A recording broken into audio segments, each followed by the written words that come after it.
Senators, pursuant to order, I now call Senator Blyth to make her first speech and ask senators that the usual courtesy be extended to her. I call Senator Blyth. Thank you, Madam President. I also extend my sincere thanks to senators and members from across the chamber and from the other place who have welcomed me with such kindness and wise counsel. It is with great humility and gratitude that I rise to deliver my first speech to this Senate. I am deeply conscious of the immense privilege that comes with representing my fellow Australians in this chamber. The privilege of standing here carries with it an obligation to listen more than I speak, to reflect and consider before I decide, and to act with integrity and transparency above all else. I am conscious of the duty that I owe to all South Australians, whom I have the honour to represent. I come to this chamber not as a career politician, but as an ordinary Australian, a proud South Australian, a wife, a mother, and a former small business owner and education executive with a passion to serve my community. I am the daughter and granddaughter of migrants who travelled great distances in search of a better life. My mother came to Australia from Burma, now Myanmar, along with her Burmese mother and Indian father, my maternal grandparents. I understand I am the first person of Burmese descent to stand in either chamber of our federal parliament. This is a source of immense personal honour. My father arrived in this country as a boy from Britain, together with my paternal grandparents. They were 10-pound Poms. I grew up in Adelaide in a truly multicultural family, embracing all the strands of my heritage. On Sundays at 5 p.m, we would have tea with my British grandparents, usually a roast dinner, always followed by pudding for dessert. That was my sister's and my favourite. On other occasions, I remember the gourmet curry feasts with my Indian and Burmese relatives. My Burmese grandmother was a brilliant cook who could whip up a banquet for 24 people at a moment's notice. Our extended family eagerly embraced Australian life while blending it with old traditions. We would even take curries to the park for picnics. It was our own version of the Aussie barbecue. My parents, Robert and Prunella, raised me to work hard, be honest and help others, and I am deeply grateful for their ongoing love and support. These formative experiences taught me the importance of family and community and gave me an appreciation for the rich tapestry of cultures that makes Australia so special. I hope that my presence here today serves as an example that in this country anyone with dedication and a desire to serve can aspire to and achieve public office. My decision to embark on a career of public service comes from a feeling of responsibility to give back to the country that has given my family and me so much. For more than 20 years, I worked in education administration, striving to expand access to quality education and to improve our universities. Throughout my career, I have observed firsthand a deterioration in academic standards and a growing institutional hostility to the values that have made our society what it is. The decline in education standards over the last 20 years is inexcusable. Even more worryingly, young Australians are no longer being taught pride in our nation and its story. Our students can recite our country's flaws at length, but have little understanding of its democratic ideals and achievements. This one-sided, negative view of our history does a disservice to our students and to our country. As a country, we are failing to equip our children with the knowledge and skills that they need to thrive in the modern world. Worse, we are undermining their confidence in democracy and representative government. Contrary to these teachings, I believe profoundly in the goodness and greatness of Australia. To be an Australian is to truly have won the lottery of life. We live in a nation that is the envy of the world. Forged out of hardship on a rugged and inhospitable continent, we have grown into one of the world's most stable, peaceful and prosperous democracies. Every person who calls Australia home has contributed to our national story.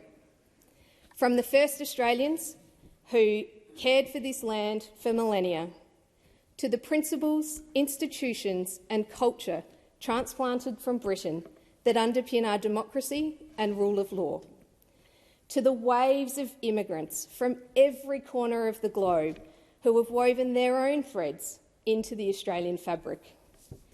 We have all built a remarkable nation, and we are all entitled to be proud of our country and its achievements.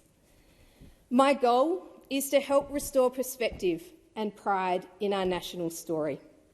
Not a blind patriotism, but a truthful appreciation of how far we have come as a nation and how fortunate we are to be Australian. Philosophically, I am a proud social conservative and an economic liberalist. The strength of any community begins with its most fundamental unit, the family. Families are the first communities we belong to, the first teachers we learn from, and the primary guardians of our values and traditions. Social conservatism to me is not about resisting change. It is about understanding what works and seeking to improve what does not.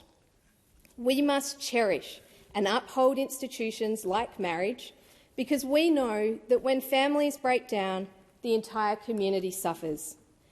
It is incumbent on Australia's leaders to push back against cultural trends that undermine the family unit.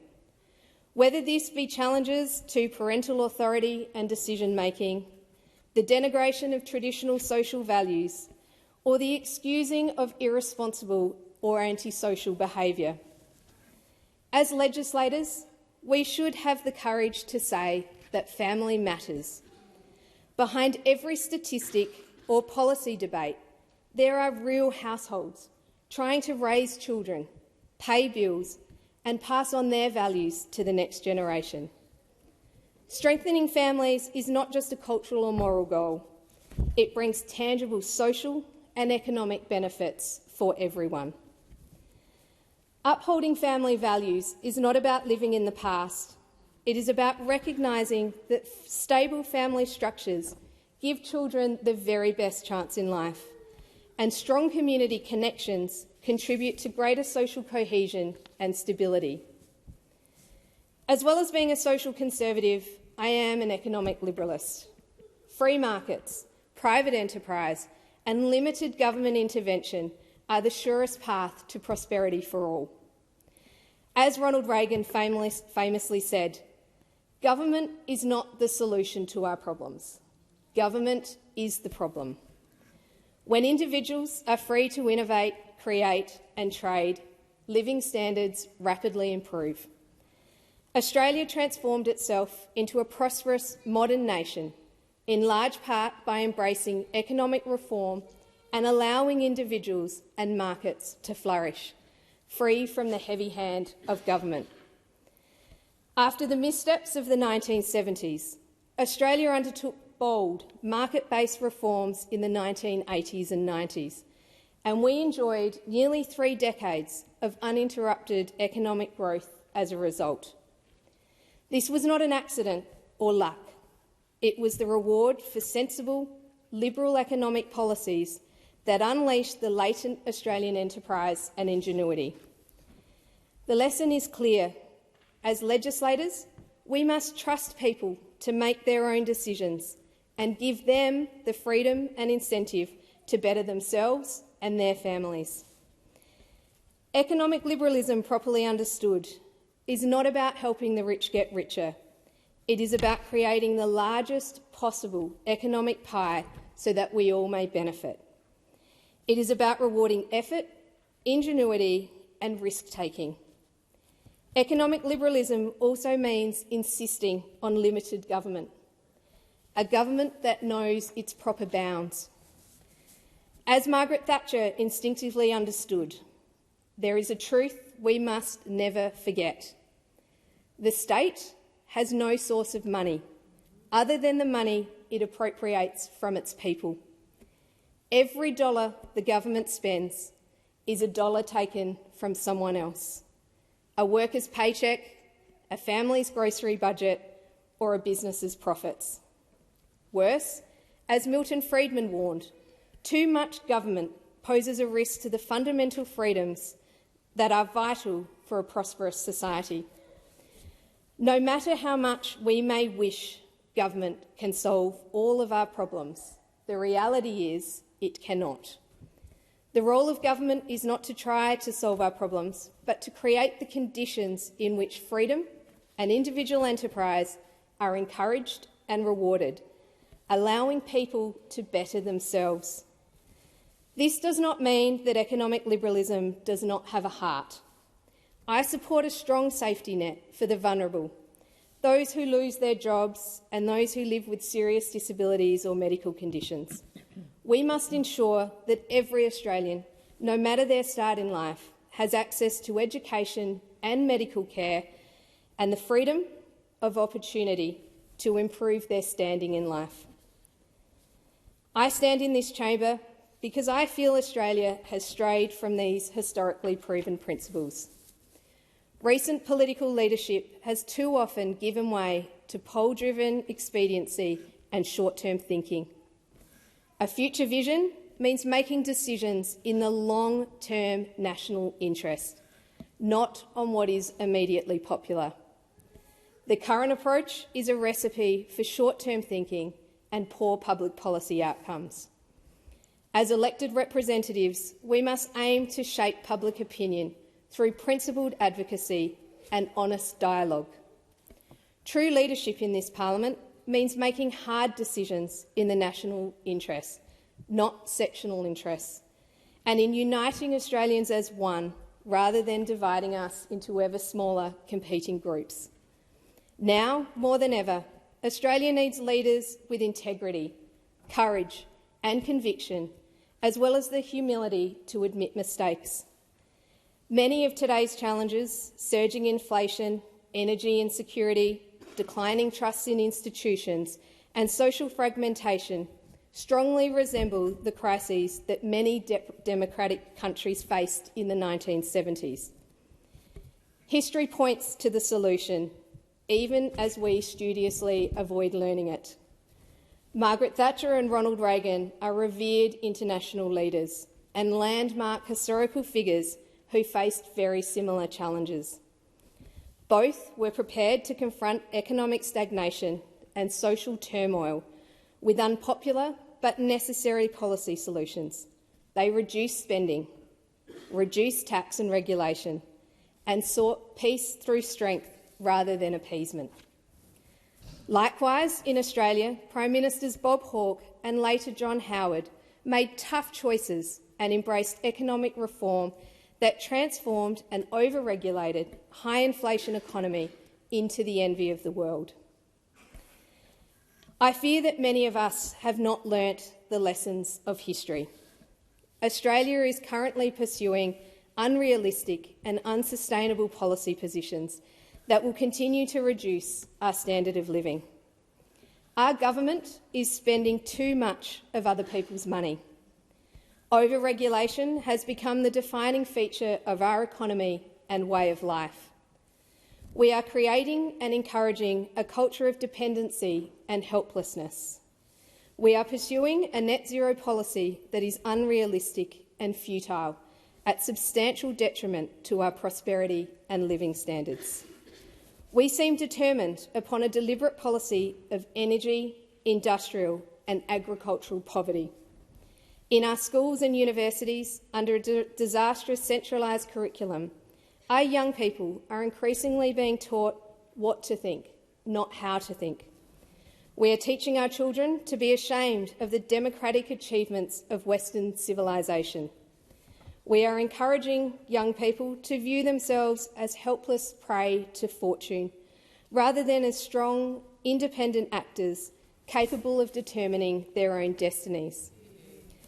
Australians are increasingly being divided into ever smaller groups, encouraged to focus on their differences rather than what unites them. Those who recognise basic biological differences between men and women are demeaned and ostracised by an elite who believes it can cancel reality for the sake of ideology. We are refusing to properly invest in our own defence forces, despite the acknowledgement that we are living through some of the most dangerous strategic circumstances since World War II. And our policy of virtually open-ended immigration risks overwhelming our social fabric, straining housing, infrastructure and public services without any clear plan for integration or sustainability. These policies approaches risk our shared heritage and jeopardise our future prosperity. As a society, we seem too ready to accept infringements upon our freedom for the supposed protection of government. In response to every issue, we are assailed by a chorus of calls for government to do more, despite history showing that the more we rely on government, the more we sacrifice our freedom. It is time to be honest with ourselves and with the Australian people. We are all in control of our own destinies. It is time for government to do less so that individual Australians can do more. As a new senator, I see it as part of my mission to help restore our core liberal and conservative principles to the forefront of public policy. I do this not because these principles might be popular, but because they are timeless and they are true. These are the principles that have, time and again, made Australia strong and free. This is my promise to the Australian people. Before closing, I hope to take a moment to thank some of the many people who have helped bring me to this chamber. Regrettably, I cannot name everyone who has assisted me, but I would like to start by thanking the amazing people who are up in the gallery, who have travelled from all over to be with me today. I am so grateful for your support and for making the effort to come. It means the absolute world to me. To my grandparents, Lorna and Hubert, and Herbert and Kathleen, though you are no longer with us, your spirit certainly is. Each of you took the courageous step of leaving behind the world you knew to come to Australia. In doing so, you gave your descendants opportunities beyond measure. To my husband David, thank you for your unwavering support and love. As a former Royal Australian Air Force member and active service veteran, you know what it means to serve something greater than yourself. I am so proud of you and your service to Australia, and I am grateful for the sacrifices you have made for our family while I pursue this path. To my children, Lucy, James and Hannah, you are my greatest joy and my inspiration. Lucy, you light up every room you walk into, and I'm so proud of you. James, I hope you always keep your passion for learning and your kindness. And to Hannah, you are stronger than you know. I want you to grow up in Australia that offers you every opportunity, keeps you safe and nurtures your dreams. To my sister Cara, her husband John and my nephews William and Alexander, thank you for always being there for us. To David's family who have travelled in from Ballarat, Jodie, Brendan and Jordan, thank you for everything you do for our family. To Sam, Claire and Thomas DeLuc, thank you for being like family to us. To Senator Antic, thank you for your support, your friendship and your encouragement. To our dear friends Lana and Dom, thank you for believing in me. To Belinda, Thea, Ben, Tony, Victoria, Natasha, Moira, Yana, Jackie and Alex, fellow travellers in social conservatism and true friends, thank you. To my team, your support means the absolute world to me. And I would also like to extend my heartfelt thanks to members of the Liberal Party in South Australia, especially our grassroots volunteers who put in countless hours on the campaign trail and within the party. Our party is a team, and I am here because of that team effort. Despite the struggles Australia is experiencing, I remain profoundly optimistic about Australia's future. I stand here today as the daughter and granddaughter of people who left everything behind to come to the lucky country. My story speaks to the boundless opportunities this nation provides. In this chamber, I will work tirelessly to ensure that Australia remains a land of opportunity and freedom, a country where a young girl from a migrant family can grow up to stand in the national legislature, where every child can dream big and have the chance to achieve those dreams. I undertake this task humbly, resolutely, and with optimism for Australia's future. Thank you, and may God bless Australia.